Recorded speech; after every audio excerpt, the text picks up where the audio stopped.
翻嚟新聞時間，載有超過6噸物資嘅天舟10號貨運飛船發射升空，成功對接太空站，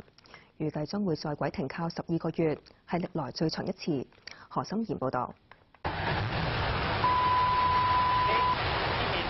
搭載天舟10號嘅長征7號遙11運載火箭，星期一朝早8點14分喺海南文昌航天發射場升空。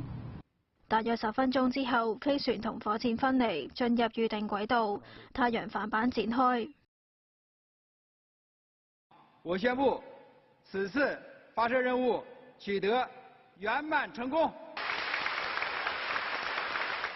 飛船喺大約5個鐘之後，晏晝1點11分對接中國太空站天和核心艙後向端口。天舟10號長10.6米，載有超過6噸嘅物資，有220幾件貨物，包括航天員在軌生活物資、平台設備、推進劑同6項科學載荷設備，係太空站建造以嚟攜帶最多嘅一次。當中包括一部新嘅太空跑步機同太空冰箱，以滿足航天員在軌鍛鍊需求同保存需要冷藏嘅生物樣本。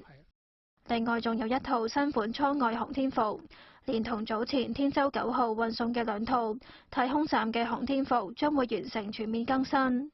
當局預計天舟10號將會停靠太空站大約1年，比以往大約半年發射一次。而家發射間隔逐漸拉長。首先，它這個就是裝載量很大，裝載量很大，因為現在航天員在軌啊，包括你看前段時間看到的外國的一些航天員啊，可能後面就是隨着這個空間的擴容，它航天員上去也多了，駐留時間也長，它這個消耗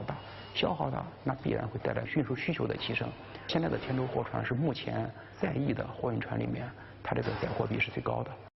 除咗補給物資，天舟10號喺停靠期間仲有一項任務。由於太空站嘅發動機唔能夠更換維修，仲有壽命限制，所以天舟10號將會用佢自己嘅發動機，以協助太空站維持軌道同調整姿態。